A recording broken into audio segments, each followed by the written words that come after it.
Hey, and we are back with another version of the MMA Vivisection. This time we are looking at World Series of Fighting 23. I am joined by Eddie Mercado, Victor Rodriguez, my absolutely favorite co-hosts for all things World Series of Fighting. And, in general, you guys, you're beautiful.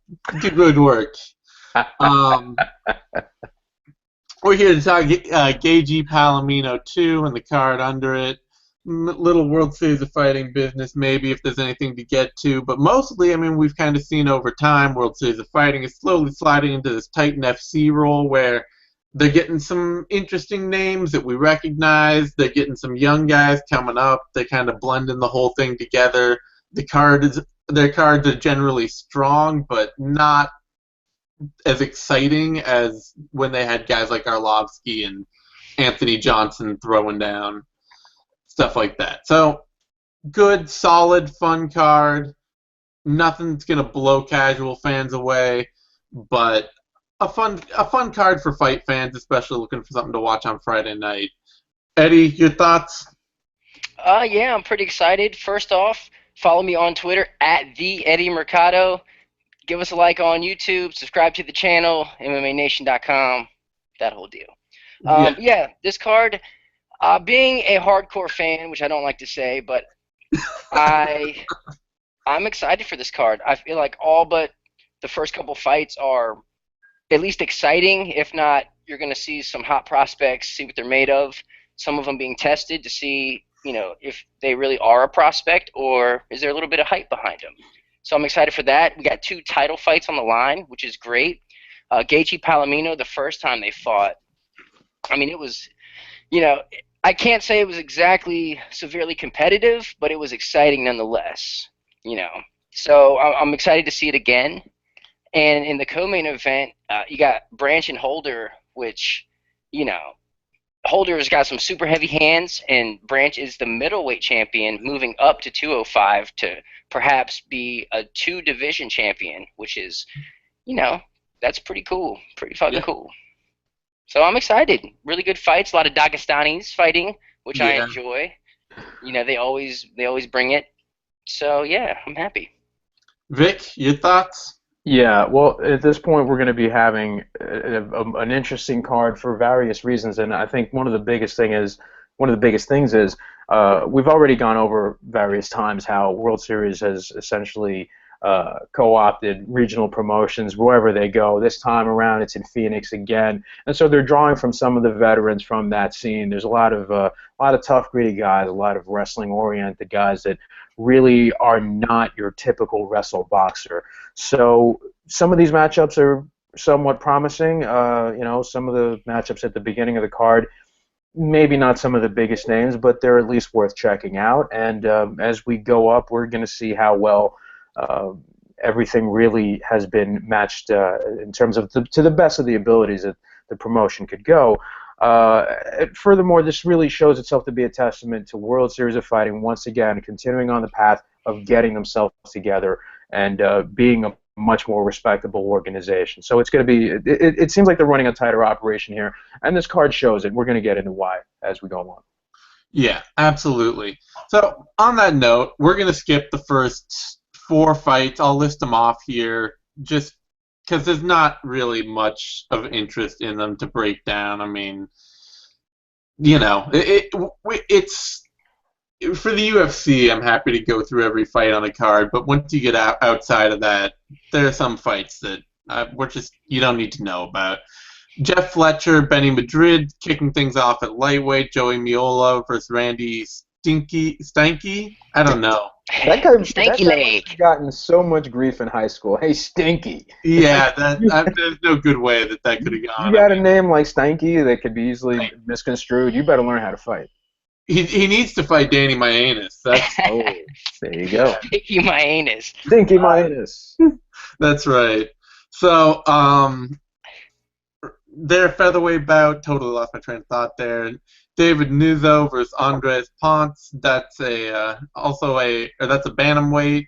Danny Davis Jr., Matthew Frinku at welterweight. Those are the first four bouts on the card. like I say, I'm not really gonna go much further into those than that. After that, though, we get somebody at least that I'm familiar with, that we're all familiar with, that's recognizable, and it was supposed to be a more fun fight than it will be. I'm sure it'll still be fun because Esteban Payon's a pretty fun guy. But Esteban Payan versus Camuela Kirk. This was supposed to be Esteban Payan versus Isaac Valley Flag for the battle of grindiest, action, gritty old guys on the planet. Victor, what are your thoughts on this bout? Well, we have a durable and established veteran who hasn't really been able to crack the, I guess, into the upper echelon of the sport, and Esteban Payan taking on a relative newcomer, Camuela Kirk. Now, Kirk has been causing a bit of a stir on the regional scene. He's 4-1 as a professional with 1 TKO and 3 submissions. 4-0 as an amateur, all wins by submission. Great takedown defense, and as his record pretty much would reflect, he's always hunting for the submissions whenever the opportunity would arise. He kind of reminds me a bit of someone who has, I guess, the catch wrestling mentality of just going. It could be your pinky that you're leaving hanging out. He's thinking about it.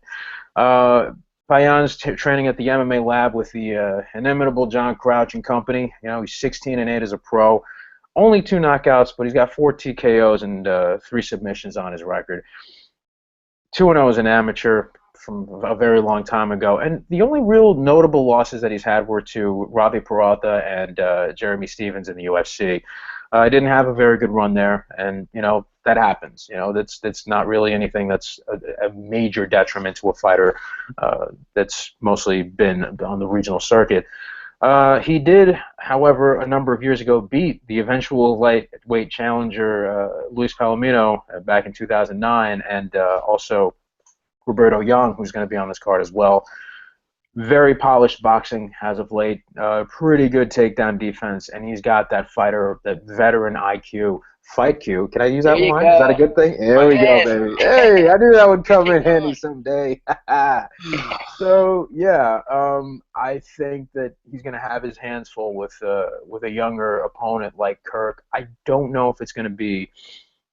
I don't think he's going to be the kind of test that he can't pass. I certainly think Payan should be favored to win this fight. I wouldn't be too surprised if Kirk catches him with something, but he's going to be dragged into deep water here, as Payan's got a pretty complete game as of late. Even if his wrestling is not up to snuff, it's definitely much more complete than anyone that Kirk has faced. So pretty much that. Eddie? Yeah, he pretty much nailed it. It's definitely his biggest competition to date for sure, and I'm a little bummed this fight's happening just because I was really looking forward to Payan and Valley Flag, just because, I mean, no matter what, those guys are going to get in a war. Like, it doesn't matter who they fight or how much better they are than the other guy or how much better the other guy is than them. They're going to have a war, and that's always fun to watch. You know, even for casual fans, they always like to see wars and even competition, and those guys, both of them, always deliver that.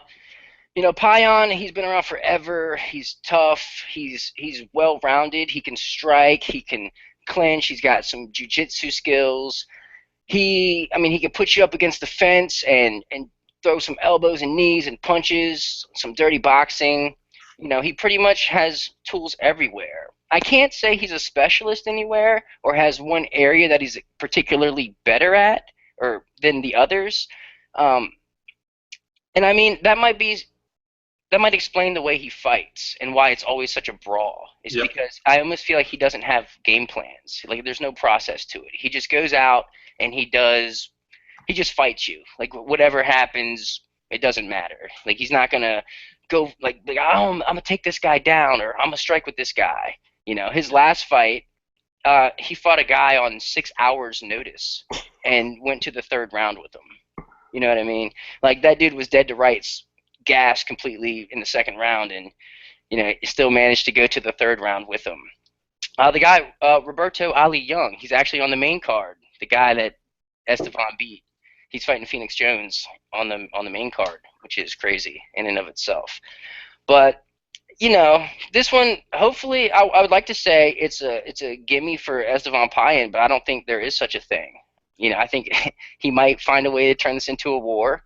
and make it exciting. Maybe not in a spectacular finish kind of way, but at least I can almost guarantee that he's going to bleed.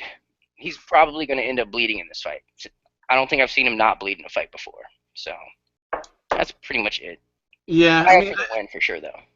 yeah, I think Esteban's the safe pick just because if you look back over his career, he gets knocked out a lot. Basically, he doesn't have the chin to be the brawler that he is, and so guys who can catch him can beat him. But is Camuela Kirk that guy? Probably not. I don't think so. No. So, anyway, moving on. A fight I'm actually really excited about in a totally hardcore, like, insider looking at prospects kind of way, not at all. It's a big, like, oh, this is going to be super exciting. It's going to be boring as shit. But Krasmir Mladenov, Clifford Starks up next. Eddie, start me off. Talk about this fight a little. I'm very interested in this fight because I'm not sure exactly how it plays out. Sometimes when you have two really good wrestlers or grapplers, instead of testing each other's skill, they will stick to striking and try to see who's the better striker. And in this case, I mean, you got Krasimir he's got really heavy hands, but he's not exactly, the most technical striker out there. He will throw body punches, and he will close the distance with an overhand right or try to catch you coming in. But I mean, he's not going to be setting anything up, anything tricky or cutting angles or counter punching necessarily. He's pretty much going to try to bull rush you and wrestle you to the ground, hence the nickname the Wrestler. Problem with that though is Clifford Starks was a Division I wrestler himself, so he's no slouch when it comes to the wrestling department. And I think Clifford Starks has the advantage in striking, not necessarily striking, but striking defense especially. Like, he's really good about keeping his hands up, which is something I love. Like, it's rare to see his right hand not by his cheek defending himself. And he has really low volume when it comes to his striking, but it's conservative. It's ultra safe. He doesn't make many mistakes. Even on the ground, if he gets you down. Like, he just fought Mike Kyle back in August 1st, I think. And, I mean, once he got him down, he stayed there.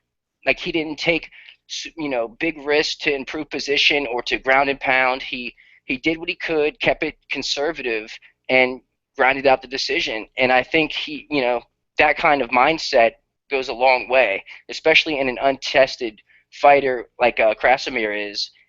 I kind of feel like Starks can edge out the decision, just being the veteran, and he has a really good jab too. He has a really good jab, does Clifford Starks. So let's not pretend he doesn't or can't strike. And he will throw a nice straight right down the pipe. So I'm gonna have to go Clifford Starks here. I think he has more ways to win, but I'm afraid this might be a boring fight. Yeah. But if Starks can stay on the outside, which he did with Kyle, I think he has a legit chance of outpointing Krasimir and getting the win here. Vic? All right. Well, I gotta partially agree here with Eddie on this, in terms of Starks being able to. Number one, I think one of the biggest things that no one really mentions when talking about him, and it's probably because he's not as popular a fighter, but Clifford Starks, he strikes me to be as like one of the smartest guys that's been sort of coming over from wrestling to MMA and just applying knowing what his deficiencies are in terms of his striking and what happens when you're standing, and sort of using, somewhat of a minimalist approach at times, but then just parlaying everything else, all his strengths, to actually be as successful as he's been. I mean, he hasn't lost to anyone that's been a scrub. He's only got those 3 losses on his record. He's going to be fighting a guy who I don't think he's going to be able to keep down necessarily. He'll certainly be able to. I think as far as wrestling technique goes, might be able to take him down if he utilizes the cage, especially. Although Mladenov is certainly a great wrestler in his own, to his credit. But Mladenov seems to me to be much more of a top control guy. We've talked about how before he's more of a strong guy, submission type guy. He's got 3 key lock submissions on his record. That's like the stereotype right there. his striking is not as polished as that of Starks. It's not as complete. Starks can at least use his jab and sort of set things up, at least for certain angles, which I don't think Mladenov really has the ability to do. So I don't think he's going to be ready for that. Also, I'm not too sure about Mladenov's cardio. I really think that Starks is better than him in that area and will eventually use that to his advantage. Their records, the opposition that they faced also is another thing that Starks has just faced and beaten better fighters. I really do give him plenty of advantages here, but Mladenov, just based on sheer physicality and will, could set up a surprise here. I would say safe money would go with Starks, but don't be surprised if Mladenov pulls something out of the hat. In fact, I don't know what the odds are for this, but if they're good enough for Mladenov, you might want to be interested in putting some money on that. Real quick, if I can add, I'm not sure that Mladenov could get off his back if Starks does get him down, because I'm not sure that he's ever been on his back in a fight. So he might be like, whoa, what the fuck is going on? Like, I'm on my back? What? Whereas I've seen Starks get back to his feet. So, and I've seen Mladenov let people get up back to their feet. So, I mean, I think the wrestling advantage goes to Starks here. I think his conservative approach might be the difference makers if they grapple. I hope they do, because I think that's the only way this fight is interesting. I think if they just try to have a kickboxing match, it'll be two guys staring at each other from 4 feet apart. The odds are in Stark's favor. He's the favorite from -169 to -175. Mladenov is the underdog, +135 to +145.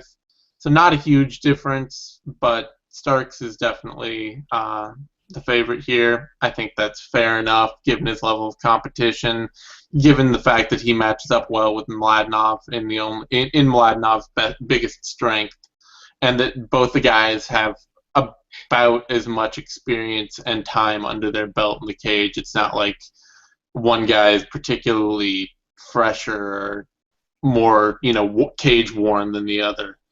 So I think that that's pretty fair odds. Next up on the docket, we have Vagabov versus Brian Grinnell, rather. Not Grinelli. Brian Grinnell. This was supposed to be Vagabov versus Kelvin Tiller. That was a pretty interesting fight. Tiller at 7-1 is a pretty interesting, guy coming up in the sport. Solid prospect, not, maybe not like top of the world prospect, but looked interesting. The guy that he's fighting now, Grinnell, is 8-6. So it's definitely a step down for Vagabov, and Vagabov's a pretty seasoned vet off the Dagestani and Russian MMA circuit. This is his U.S. stateside debut. So Victor, what's your thoughts on this new matchup, Vagabov versus Grinnell? Yeah, I mean, I'm with you guys, as far as being a little bummed out that we didn't get to see him fight, I guess, a stiffer test in Kevin Tiller, who we've seen fight and who's certainly a very tough opponent. But still, this is this is going to be great because we're still getting Vagabov, and if you haven't seen him fight before, I think you guys are going to be in for a treat.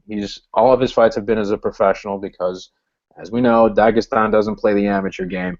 15-0, 3 knockouts, 4 TKOs, 4 submissions, relentless pace. I mean, he just has this bit of a mean streak, as we were talking about before. The only notable win on his record is Ruslan Kaznakov on the Dagestani circuit. Not a name that many people know. That's probably the only really good win, so they're kind of bringing him in at a decent pace for bringing him into a World Series of Fighting. He's going to be up against pretty boy Brian Grinnell, who is 8-6 as a professional. 6 of those wins are by submission, and 1 of them by TKO. I do not know if he is going to be able to actually catch Vagabov at all. I really find it unlikely, given that Vagabov's grappling style is it's heavy, it's very top control oriented in some spots, but it maintains pressure and movement. Grinnell is also somewhat tentative when it comes to his striking. He seems to maybe favor the opportunity to look for counters. I just think that Vagabond's striking is a lot cleaner. We are going to be in for a treat regardless. I don't think Grinnell's going to just let himself be steamrolled here. I don't think there's much he can do about it, given this the disparity in the kind of opposition that they faced. But Grinnell does, when he is able to establish control, he is pretty good at keeping it for a while. He's not going to be able to do that. And I really don't know how this I don't think this is going to be something that goes to the judges. I would probably predict that Vagabond wins this and by TKO, maybe sometime late in the second round. I just think he's going to break him down and wear him out. Yeah. Eddie? Yeah, it's hard not to agree with that. Brian Grinnell, there's not much footage for him. I didn't see it. I heard this interview, and he said that he has trouble actually obtaining footage from his fights. So that's why you can't really find much footage on him, which actually, that might help him out a little bit because his opponent might not be able to game plan for him. Not that this particular opponent really needs to, but he's 8-6. What I could see on him, he seems to be, positionally decent. He has submissions. He's physically in shape. So for what, he's bringing that to the table. This is 10 days notice, which is tough money, But yeah, Vagabond, VV. Man, this guy's a stud. He's just a savage. He's mean. He's just nasty. He can strike. He can take you down. He can hold you down. He has really good positional control. Maybe not that of Islam Mamedov, but it's definitely enough to where he can take your back, hold you there, and he's not afraid to step away if he doesn't feel like he has something. He will let it go.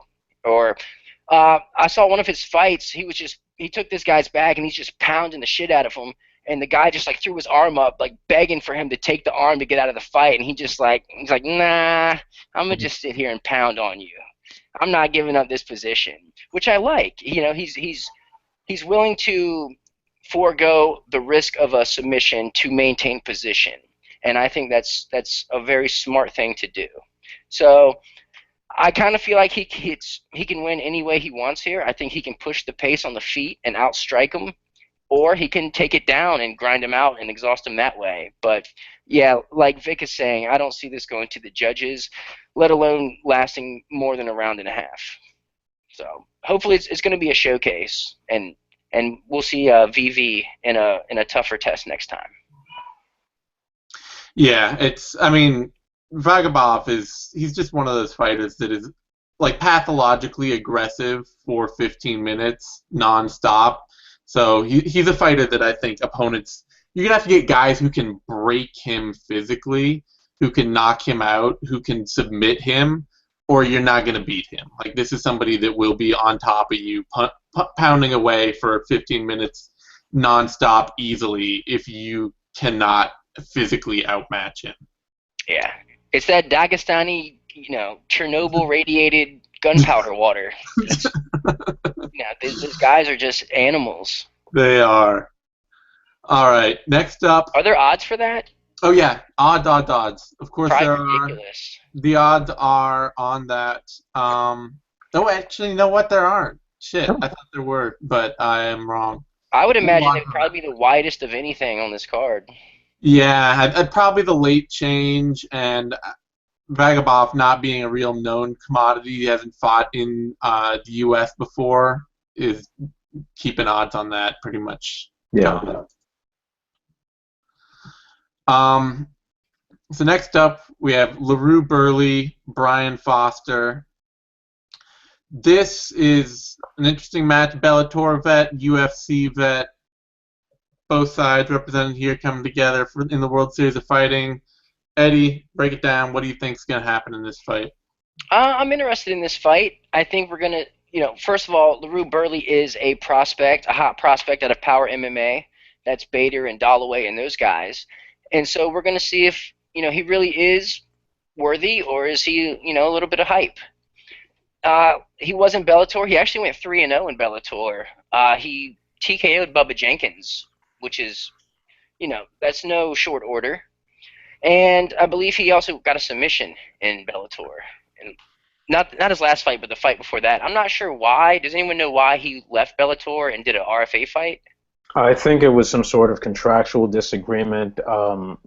Don't quote me on that because I don't remember too clearly, but I do remember there was a bit of a sticking point. I guess there was some offer that was made at some point for him to resign. He didn't take. Yeah, I mean he's really explosive. He's got some solid boxing, and his ground game's not bad at all. He has submissions. He can get out of submissions. I saw him caught in a triangle, and he managed to work his way out of it. I mean, a full-on sunk-in triangle, and he remained calm, worked his way out of it, and ended up submitting that guy with the guillotine.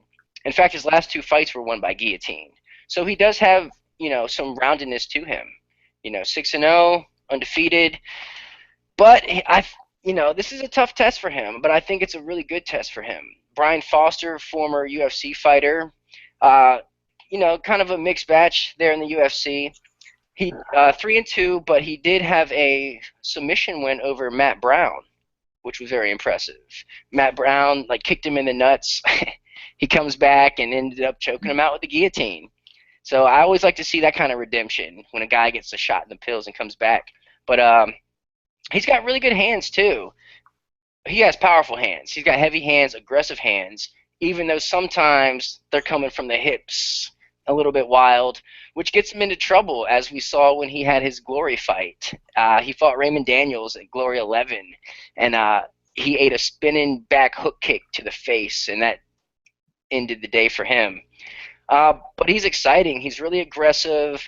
He's definitely fought better opposition, so he has that experiences. He fought Rick Story and Matt Brown, so he has been there. He left the UFC because he had health issues. He was having brain hemorrhaging, so he had to take some time off. Got cleared, came back, went on a streak, and lost his debut in the World Series of Fighting to Jake Shields, which no shame there. Jake Shields is a wizard. He's a grappling god, so he got neck cranked there. But I think he did take him down once, which was a little unnerving. But the smart thing was, as soon as he had him down, he backed the fuck up and was like, "I'm not grappling with Jake Shields," that's the fight cue. He's smart. He knows where he shouldn't be. So I'm going to pick Brian Foster here. 22 wins, 12 subs, 9 KOs, and only 1 decision. He's a finisher. He has been sub 6 times, but I think I'm going to pick him based off his experience and his aggressiveness. But it's not safe. It's not safe at all. LaRue could easily use his, I think he's more athletic, so I think he can out-athlete him, so to speak. But I think Brian Foster might have it here. Vic, what do you think? Out-athlete or heavy hands? Where are you going? Well, first off, every time we use Fight Q, we should have a drop like a radio show. We should use a. We should every time we use that. I'm gonna keep this on hand just for you, Eddie. All right. I like it.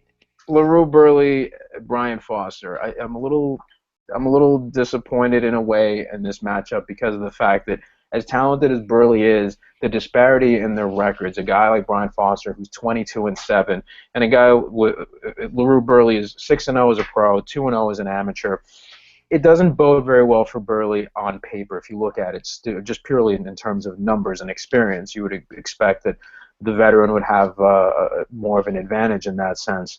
Brian Foster's got losses to Jake Shields, Ninja Roberts, T.J. Waldberger, Chris Lytle, Rick Story, and Diego Brandao. None of those guys are terrible fighters, But you look at some of the guys he's beat. There's a certain level of opposition of guys, that he's able to get past. And much like as we were mentioning before, there's kind of a ceiling for certain guys. And Foster was able to beat Gilbert Smith back in the day, Matt Brown before his resurgence hit 170, Forrest Petz, Brock Larson, Steve Carl, and Nathan Coy. Now, what does that mean for Brian Foster in 2015? Well, look, he's gotten himself a lot more together. He's sharpened up a lot of his a lot of elements of his game. We didn't get to see too much of it in the Shields fight because of the fact that he was eventually going to be swarmed and taken down and finished. Whereas, when you have someone like Burley, who is the much more dynamic athlete, I don't know if he's going to be able to keep it together. I'm not sure what his cardio is going to be like in this match, and maybe Foster might be able to keep him at bay to kind of even things out in terms of the physicality of this bout. So I would have to go with Foster in terms of being a savvier veteran, being someone who's got probably more tricks in his bag. Although Burley could certainly take him down and control him and start working from there, but he's going to have a bit of a hard time keeping Foster down and implementing his game the way he wants to. So this will definitely be a fun bout. I don't have any doubt here whatsoever. Stylistic matchup seems pretty well made here, and I like this. So this should definitely be something you should check out, and I would actually have to favor Foster. I hope the odds do as well. Yeah, I think it's one of those things where Foster, really, you look at the guys that have beaten him over his career, and, you know, you got, like, a submission specialist in TJ Waldberger. You got Diego Brandao, who's really mercurial in terms of talent.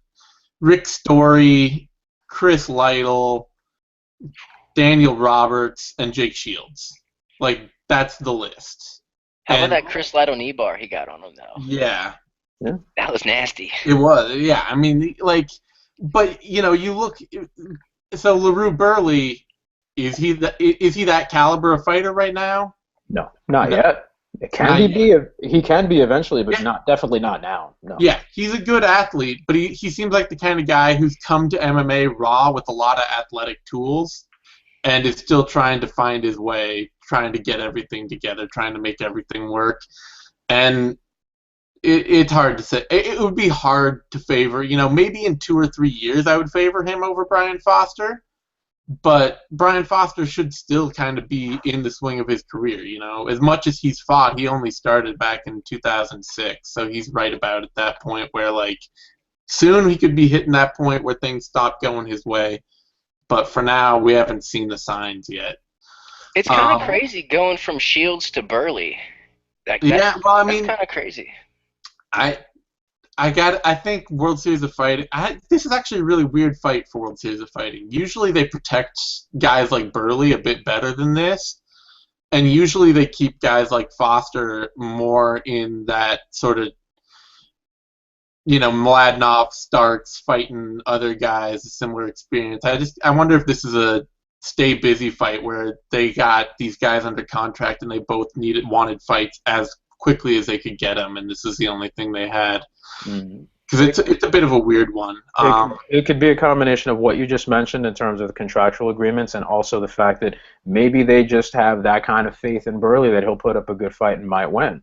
Yeah, they could do that too, you know. Odds makers seem to, I gotta say, because the odds on this, Brian Foster is the favorite, but he's the favorite from -141 to -150. Oh. And Burley is the underdog +110 to +128. So this is basically being seen as an even fight in the odds, which is there's no money. Yeah, it's pretty. I mean, I would almost say that you would bet on Foster at those odds, because like -150 on somebody that seems like they could win, especially like the odds on it going over 2.5 rounds are +130, which I don't know. I guess Foster, if he's gonna win, could easily win by knockout. So maybe that's not a good bet. But I think Foster. I don't know. I wouldn't bet on Foster. I think he's too wild. He swings to the hip from the hips too much to bet on, in my opinion. I mean, but in MMA, it doesn't cost him that often. You know, like it has very rarely been. Right, but I mean, you can't be like just because it's worked doesn't mean he's going to continue to get away with it. Okay, I'm saying like that tends to be how. I don't know. I mean, just because it worked. It works all the time. It worked for Fedor. Yeah, and it did. Like it works for guys. Like the problem would be if his chin is gone. I think then you start worrying about him getting wild. Or if he's got certain other holes in the rest of his game. You know, like in the case of, you know, you look at a guy like Foster. You look at LaRue Burley and the caliber of striker that he's faced. Yeah. maybe it won't be a detriment. I mean, it's not. Maybe it will be enough for him to get past someone like Burley. I don't know. So that brings us. This is kind of a step back in fighting, in fight competition and fight entertainment, frankly, but it's a bigger name just because where we are in the world right now. Yes. Ben Fodor versus Tito Jung, or versus Roberto Young. That is Ben Fodor of superhero fame, Phoenix Jones, and he is taking on the 2-2 Roberto Young. Who talked last? I talked last. You talked, Eddie. What do you got on this fight? I thought you meant in terms of who went first last. I went first last. Oh, okay. But I'll still go. It doesn't matter. No. Don't fuck up the flow. Don't fuck up the flow. Nick, what do you got? You know what? Why are we calling this man by his government name? Phoenix Jones. That's who we came to see. That's the guy who's selling the tickets. That's why he's on TV. Ben Fodor, man. Here's a bit of a sad thing, I guess. A lot of hype, when the guy was finally recommitting to MMA full time and was in his World Series of Fighting debut against Emmanuel Wallo. Did not do very well. Couldn't deal with the guy's wrestling and pressure. But, they put him in there with a guy who's more of a striking-oriented individual, a guy who's got Roberto Young is 2-2, as you mentioned. I couldn't find anything in terms of amateur fights, although he does seem to have some boxing bouts out there.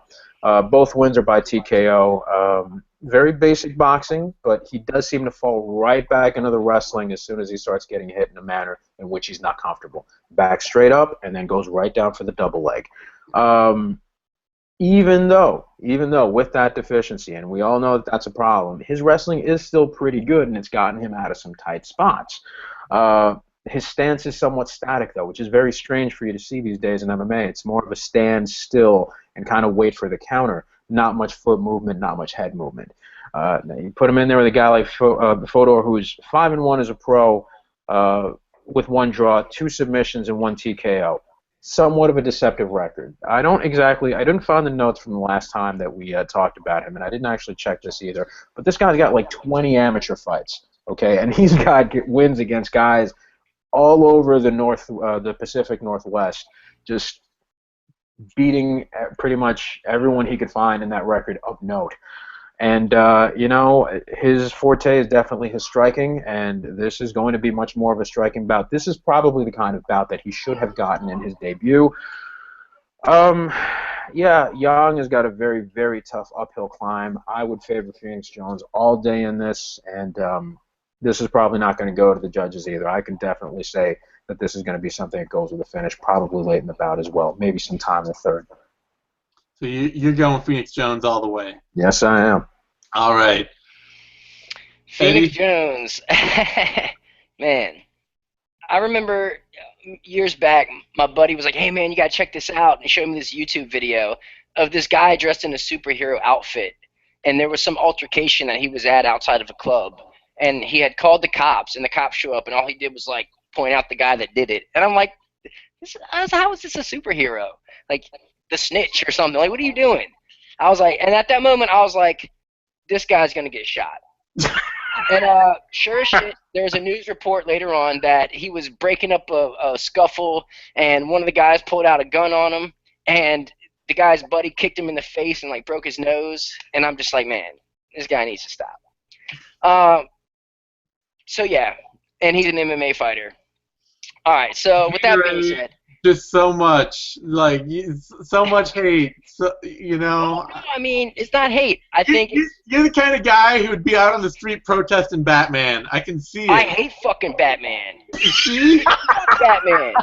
Dude, anyone can be Batman. He's just a rich dude with gadgets. Come on now. Oh, come on. He's the lamest superhero. No, he's a master detective, and he's a hell of a... So is Dick Tracy. I mean, he's not a superhero. Well, yeah, but Dick Tracy was kind of boring. I mean, who wants to see that? Batman's boring. Well, look, like a little, like, emo in his little bat cave. Jones has actually been stabbed. Okay. I am happy to have been dead right on that. But continue. So it turns out he's actually an MMA fighter. Go figure. Like Vic was saying, he has an impressive amateur record, 15-2. One of those being Cody McKenzie, Yeah. UFC fame, if that's what you want to call it. Yeah, he's pretty well-rounded. He's a generalist, not really one particular area he excels at. Outside of cardio, his cardio is phenomenal. He's been in 5-round fights, and he seems to I don't think I've ever seen him gassed, per se. So he's always in the fight. No matter what, he's always in the fight, still coming at you. There's really no quitting the guy, and he's never been finished. So that's definitely impressive. He can strike you. He'll come at you with like a 5-piece combo of punches, and then shoot in on a takedown. Even if he won't get the takedown, he'll still just come at you. And kind of like Esteban Payan, like he doesn't really have this process of I'm gonna come out and do this or that. He's just coming to fight you, almost like a street fight, like he's stopping bad guys or something. But something I don't like is he always ends up on his back. I don't recall a single fight where I haven't seen him on his back. And he's really good at not absorbing damage while he's on his back, but he's not exactly threatening with submissions or strikes from the bottom or in any kind of hurry to get back to his feet. Now, I don't know if he's too comfortable on his back, or he's being patient, waiting for submissions to appear, or he just doesn't necessarily know how to get up. But he just seems to always end up on his back. But luckily for him, he's not fighting a wrestler. He's fighting a boxer.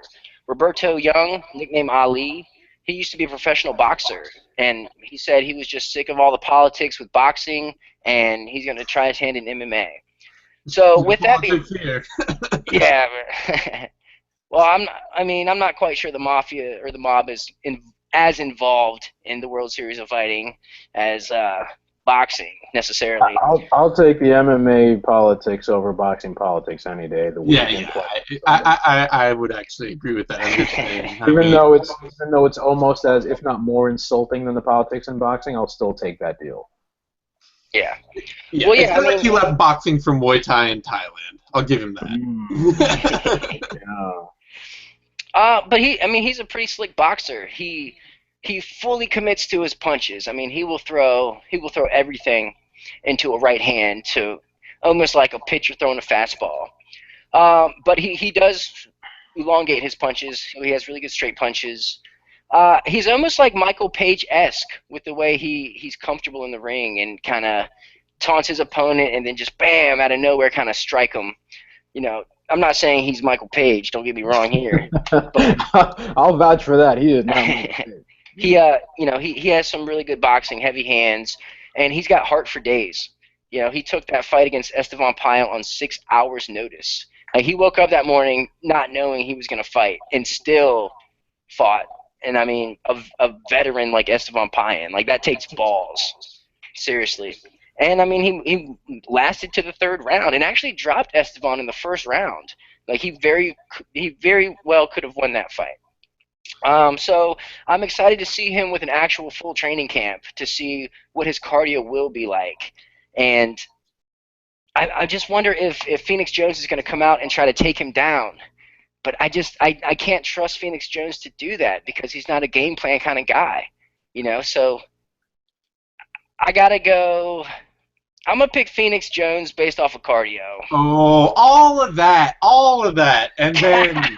I wouldn't be surprised if he gets knocked out, though. I mean, I think Young definitely has the ability. I just think, you know what? I'll pick Roberto Young. There we go. For Zane. This is for Zane. I'm going to pick Young. And I think he's going to knock him out. You know who ends up on his back in almost every fight and usually comes back and wins? Batman. Motherfucking Batman. That's right. All right. Phoenix Jones is the favorite. -240 to -275. Roberto Young, the underdog, +190 to +214. Let's move on. Is Phoenix Jones really AMC pancreation? Is that still a thing? I don't know. I don't think he trains there anymore. No, he might have done so at some point way in the past, but I'm pretty sure he's not training there. Tapology says Shoreline MMA, but I have no idea. Next up, Timur Valiev Tito Jones. One of these names is one I recognize. The other one is absolutely not. Eddie, who you got? I'm definitely picking Volyev on this one. Tito Jones was actually in Strikeforce Challengers 1 back in the day, and he lost, but he's never been knocked out. To his credit, his strength is striking. You know, he'll kick people in the head, but he's kind of like a journeyman, like a regional journeyman that's coming in, you know, just to kind of. I don't want to say he's coming in to lose, but I don't think many people expect him to win this fight. And this is sort of prototypical. This is more what I expect out of World Series of Fighting matchmaking. Give the fighter they want to build up a tough enough but reasonable showcase. Like, this is more what they tend to do. Yeah. And I mean, I'm okay with that. Tito Jones his weakness seems to be his wrestling, and that is one of the worst weaknesses to have when you're fighting someone from Dagestan, because those guys can just wrestle.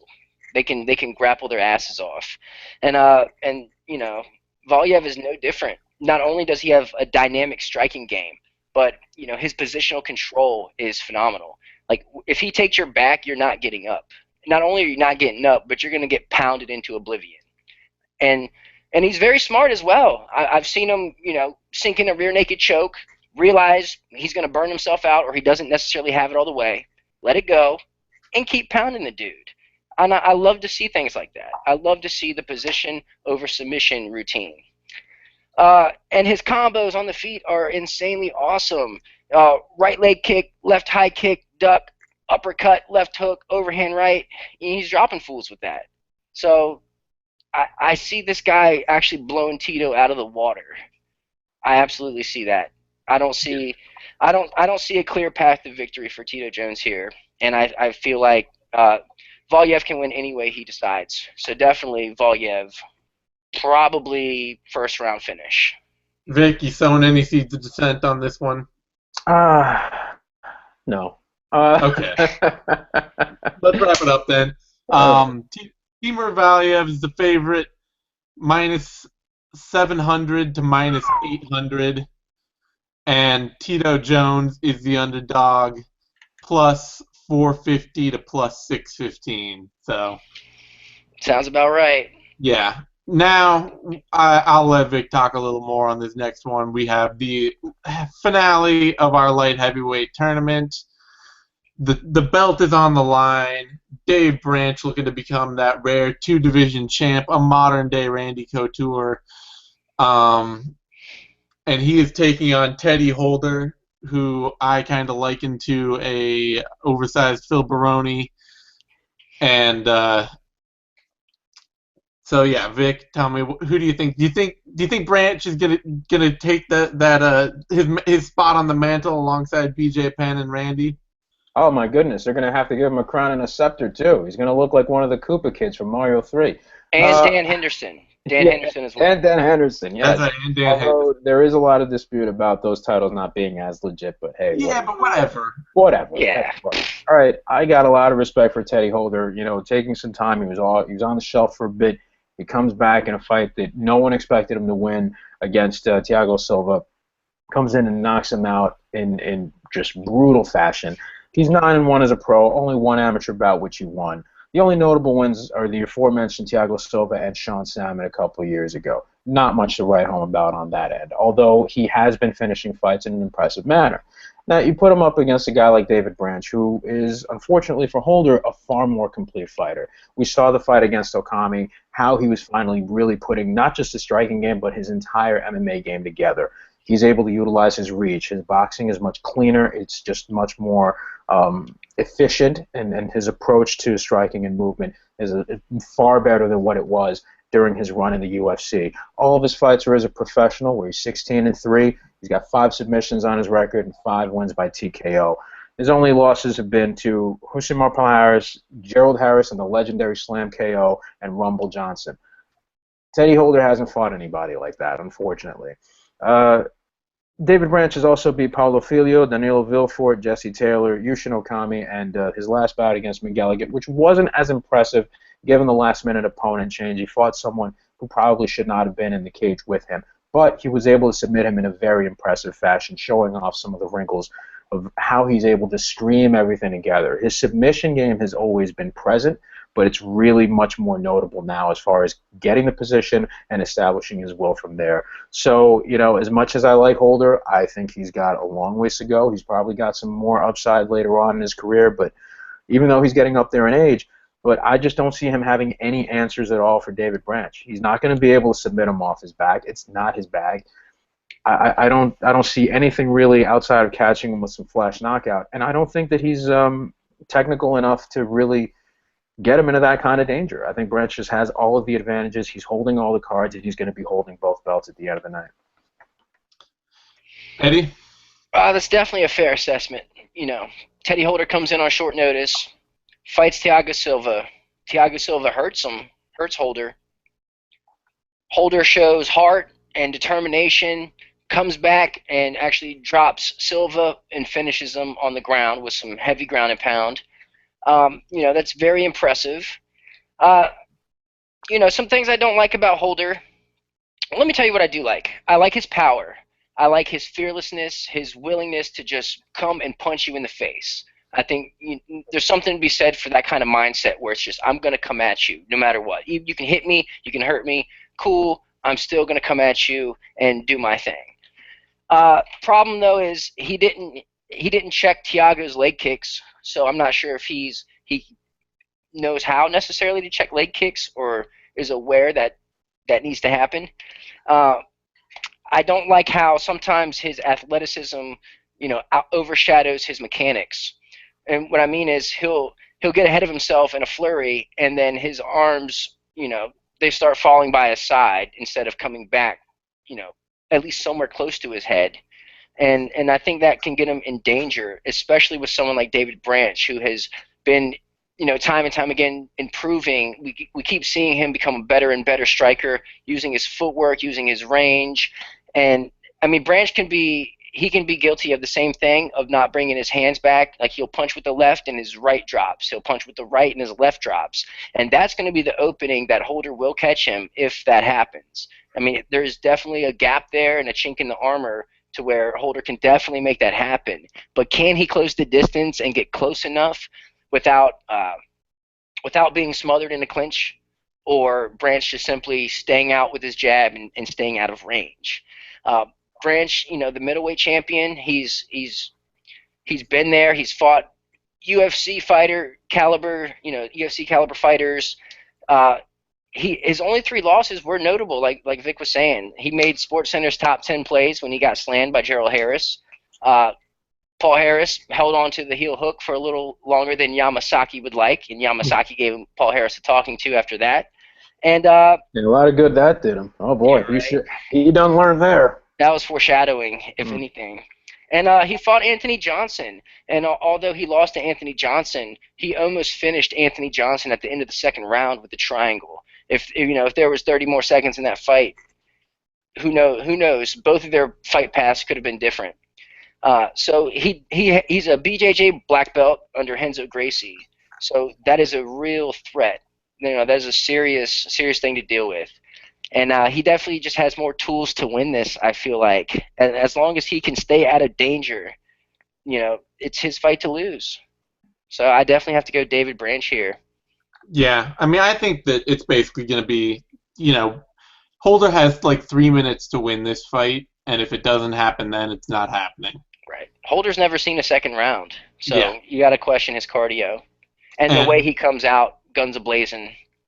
And Branch... sorry.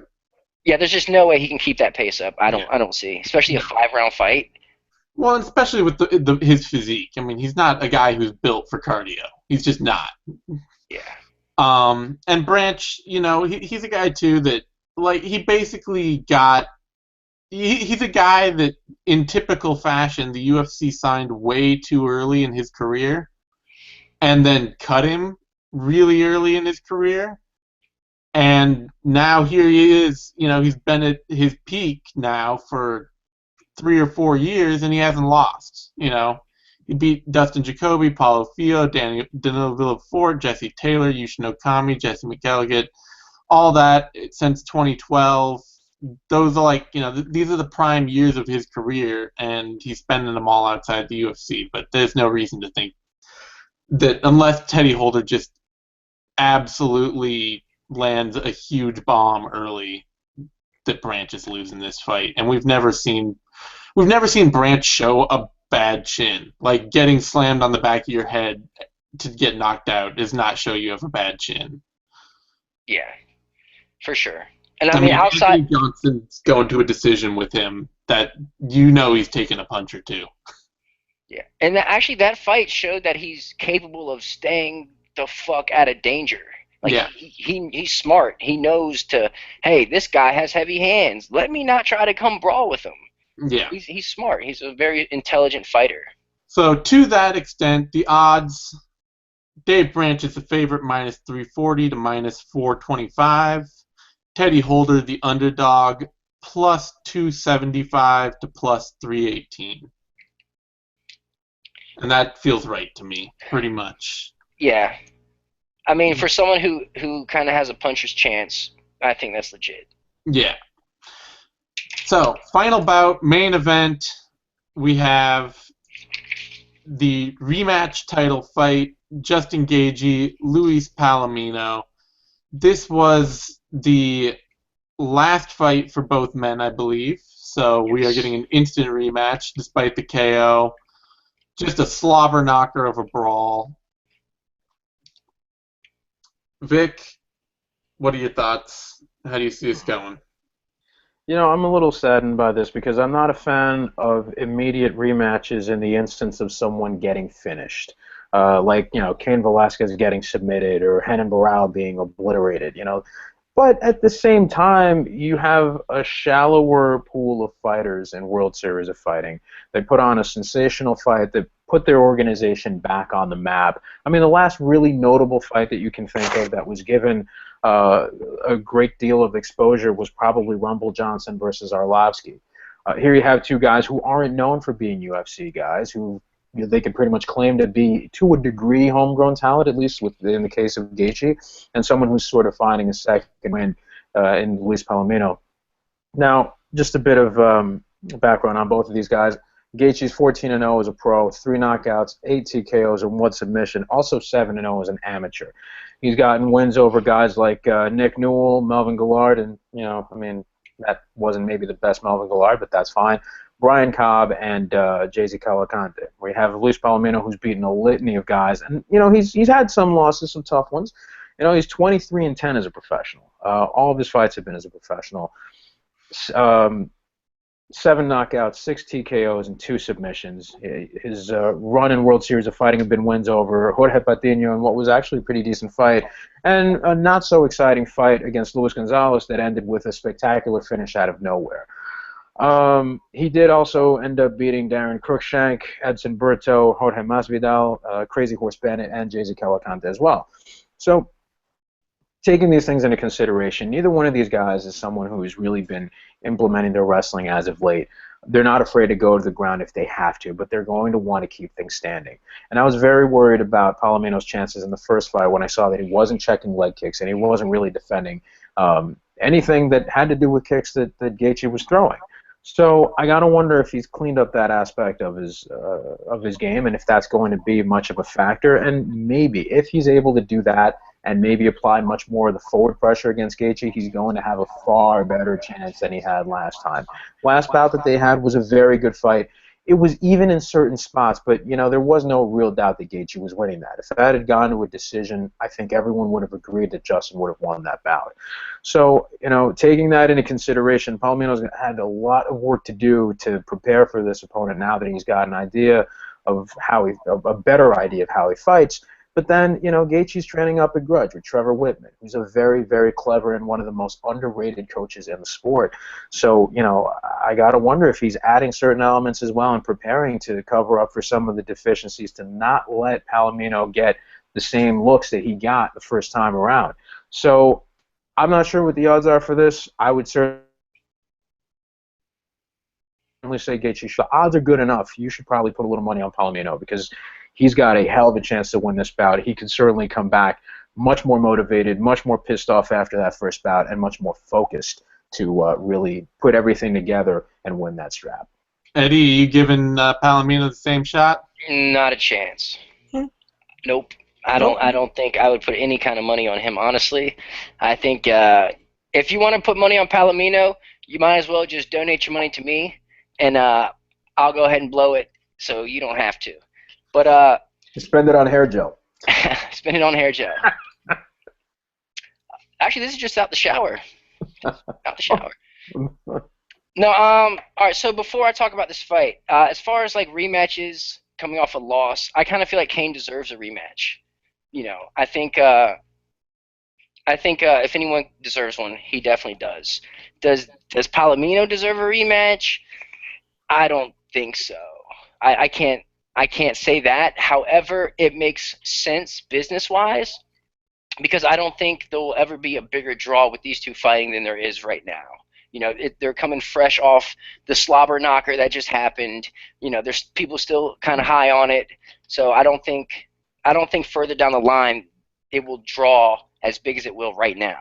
So I mean, I kind of understand why they're doing it now, and so yeah, I mean, it kind of makes sense. Even though I don't think it should be, you know, I don't think it's good for the sport, but it makes business sense to me. All right, so I mean, the first time they fought, man. Fireworks. Gaethje comes out the gate and just, I mean, gets in Palomino's face and lets him have it. I mean, he's mopping the floor with this guy. He's punching him, kicking him, kneeing him, you know, taking him down. I mean, he's pretty much went a million miles an hour right out of the gate. Round 2 shows up. Gaethje slows down a bit, as he tends to do. He tends to give away the second round. You know, I don't know if he starts too fast, but he did it against Melvin Guillard as well. He came out against Melvin, put it on him, and then the second round he kind of let him back into the fight. And that might be something he needs to work on. You know, round 3, I mean, back to mopping the floor. I mean, he started kicking the leg, and Palomino just would not check leg kicks for the life of him. He would not do it, and that ended up being his downfall, I believe. Not to mention the pace that Gaethje was putting on him. I mean, that pace was severe. That pace was severe, and I don't see this time being any different. I don't believe Palomino's cardio is getting any better. You know, so man, I honestly do not see a way for Palomino to win this. I think Gaethje is just too sharp everywhere. Outside of the fact that, you know, sometimes he is a little too willing to strike when the takedown does present itself. You know, and being such a, you know, I mean, he's an all-American wrestler. You know, it's like, why not? I mean, why risk getting knocked out by someone with such heavy hands as Palomino when you can, you know, you got your hands working, why not change levels and take him down? Like, he might do it once, but he's not going to, like, that's not his game plan. Like, it seems like his game plan is just to come out there and outstrike. And, you know, I can't say that is the best fight Q move to do. Necessarily. Come on, Vic. Come on, where's it at? Hang on, I'm finding it. Oh, DeMarco. There you go. But yeah, I mean, Gaethje's a stud, and I just think it's his time. It's his time to shine and reign, and I don't see him losing this fight. I don't. Like, his punches are sharp, his knees are sharp, his leg kicks are phenomenal.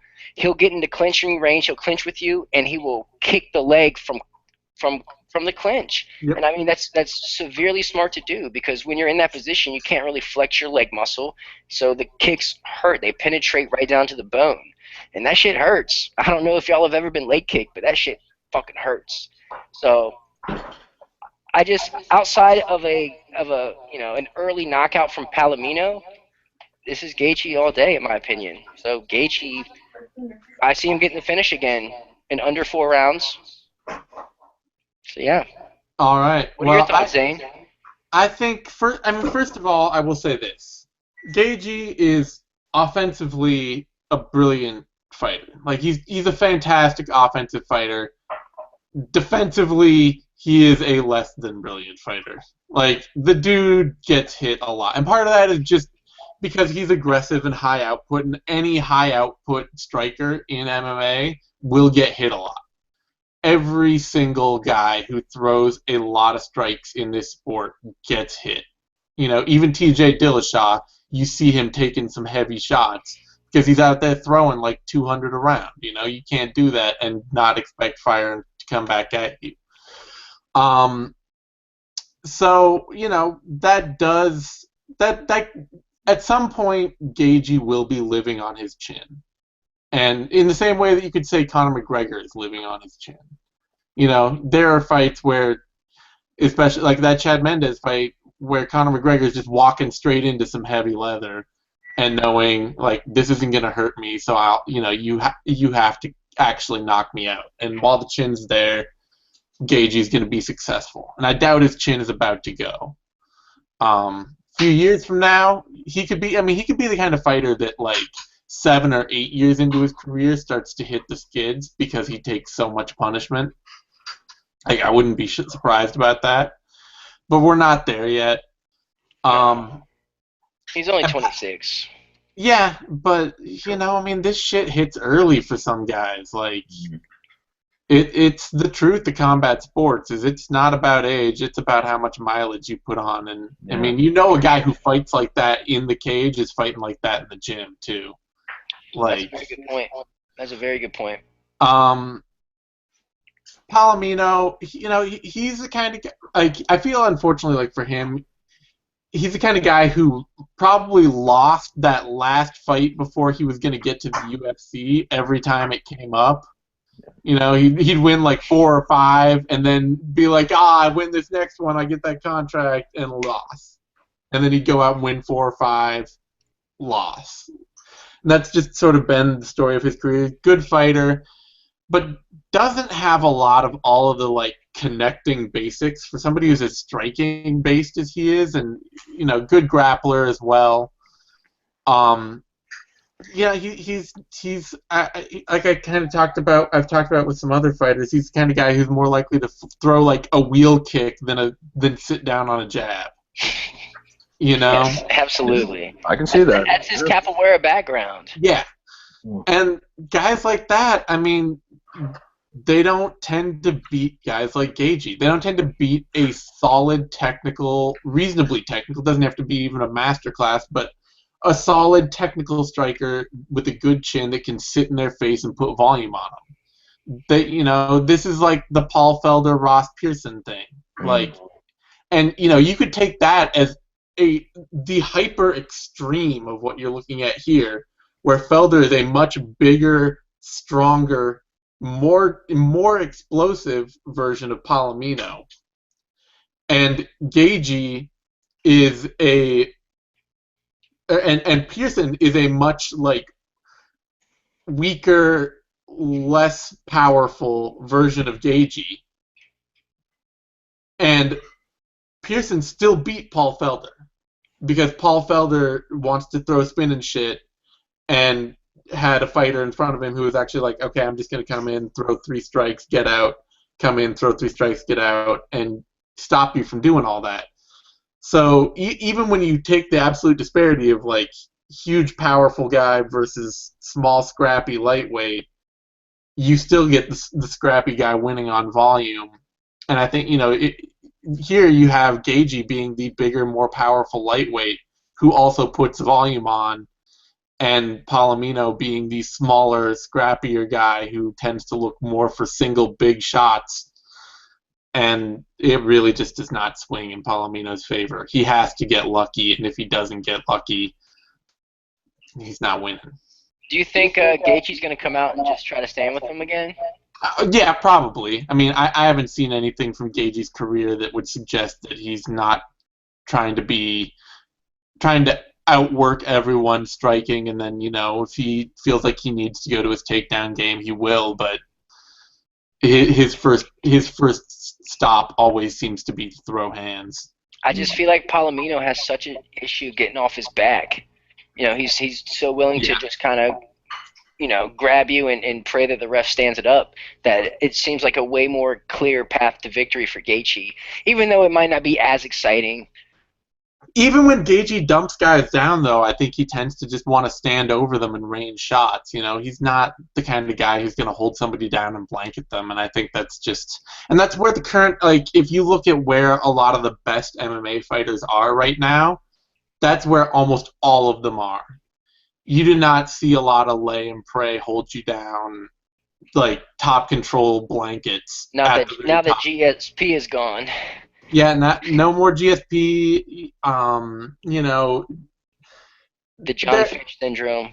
Yeah, I mean, and even to that, like, to some extent, you could say even like Cain Velasquez, like, you know, even he suddenly got beat his last time out. But that, you know, whatever you want to say about the general game, especially in the lower weight classes, tends to be you get a guy down, you posture over him, even on your feet, and you try to land ground and pound, and then you let him back up, and you take him down again, and you try to posture on your feet and land huge shots, and, you know, rinse and repeat, or you try to look for a lightning quick sub, and you don't spend a lot of time just sitting on somebody trying to outlast them. Yeah. That's what the Dagestani blueprint. Yep. Pretty much. I would like to see if Palomino's I think this would probably be one of the biggest things he could do, one of the biggest things he can adapt, is if he starts doing more body work. You know, if he actually starts punishing Gaethje to the body, he's probably going to maybe have a far better opportunity to win this. I don't know. I mean, I know. Or at least he won't be the only one gassed in the third round. That's another thing. Yeah. Yeah. So odds on this fight: Gaethje's the favorite, -600 to -650. Palomino, the underdog, +400 to +525.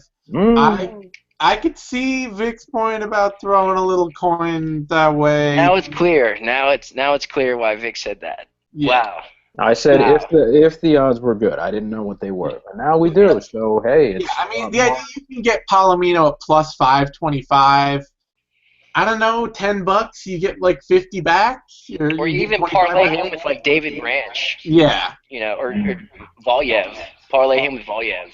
Yeah. There are some fights on this card that promise to be like that. You know the winner. So yeah, I don't know. It'll be interesting. Anyway, Dagestan for the win. That's almost everything. Vic, I think you want to talk about some of the recent signings they brought in, some of the guys they brought in lately. Yeah, there's actually a lot of news between the last event and this one here. First off, the most famous of them all, Chael Sonnen, is going to be in the booth this time around. Apparently, Bas Rutten is out, and Sonnen's going to be coming in. So that's a hell of a replacement. You've got Hani Marks, who's still upset because he hasn't had a fight since last year. Apparently, they're aiming at getting him something in December. Let's see how that works out. Robbie Peralta, Saul Almeida, and Cosmo Alexander, who fought at Legacy last, I believe, is going to be. They're all three of them are going to be coming in. They're also trying to set up that one-night lightweight tournament. I'm not sure how legally that's going to be possible, but they brought in some firepower for that. We've got Jason High, Mike Ricci, and Colton Smith. Now, there are a few more signings of note. Rodrigo Almeida, who's at 135er.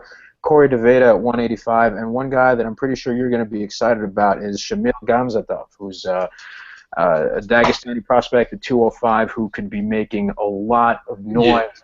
A guy who's 9-0 so far. I believe it's 5 knockouts and 4 submissions. I haven't seen anything boring out of him yet, although some of his opposition's a bit iffish, but it should be worth watching. It's 205. It's all their opposition's all bad. Exactly. There's very few really, really good guys outside of major organizations right now, so it's kind of a great thing that we have him to look forward to. Jake Shields, in other news, not suspended, will be doing community service. You can read more about that stuff elsewhere. And the firepower that's been brought in by new GM Carlos Silva, who I think has been one of the main architects in turning a lot of things around and making them a far more professional organization. They brought on the Global Advertising Executive Vice President of Time Incorporated, Mike Ford, Senior Vice President and Chief Marketing Officer of the New York Giants, Mike Stevens, who also worked for the NBA, and John Weiser, who works for Sony Pictures Television. He's the President of Distribution. these are the kind of moves you make when you really want to take on the appearance of being a very serious organization that wants to be in there for the long haul. I'm glad they've got these guys in. I'm not sure what will come of this, but I think this is only a plus, really, in any of the ways. And finally, one last thing: can we finally put to rest the clamoring that World Series of Fighting had of trying to bring over Fedor? I don't know if you saw their campaign. We can afford him. If that is your selling point, we can afford him. You got yourself a problem. The only interesting bout they were going to have was having the guy who beat him in Sambo and Ivanov, and even that's not a compelling bout. I wish I could have found it, but I couldn't. There's a GIF, cartoon bodies of the heads of Ali Abdelaziz and Ray Sefo shoveling money into a furnace, and they're smiling the whole time. It's absolutely hilarious.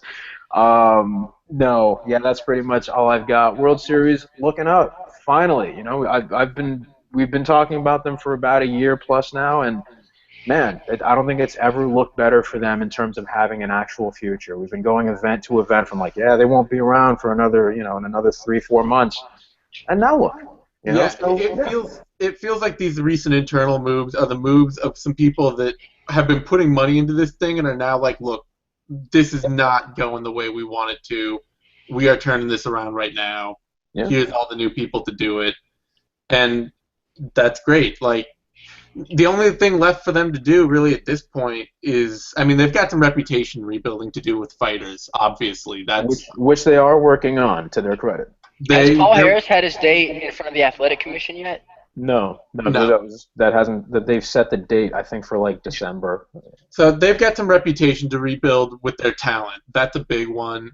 And then the other thing is just, I mean, the thing to keep watching out for is improvement in presentation, because that's always been their secondary problem, is that while the fights are good, it looks, everything's looked kind of janky in the past. So hopefully, I actually think that Chael Sonnen's a good upgrade in the booth, and if they can keep doing stuff like that, get the ring and everything, the camera work and all that looking nice and professional, they could be going places. So it's good stuff all around. This is an interesting fight card, a lot of talent on it, a lot of fighters to watch, a lot of interesting stuff on a weekend that, frankly, even without a UFC event, is packed with stuff to watch. So thank you guys for joining me. You can find me on Twitter at TheZaneSimon. You can find Vic on Twitter at VicMRodriguez. You can find Eddie on Twitter at TheEddieMercado. You can find me on Bloody Elbow. You can find Eddie sometimes on Bloody Elbow. You can find Vic trolling Bloody Elbow. Oh. And you can find Vic with a better internet connection this week. Yeah, my internet didn't shit the bed. Yeah, no. Also, if you're watching this on full screen, the like button is up here. So just remember. The like button. Hit like. Subscribe. And iTunes, please leave a review on iTunes if you like the content that we're bringing. We got a lot of stuff that we're giving you people. Put that out there so we can continue to deliver that content. Comment. Right. Talk about it. Yeah. That's right. Tell all your coworkers, sideline people in the elevator. Do what you got to do. Get the word out. Thanks, everyone, for joining in.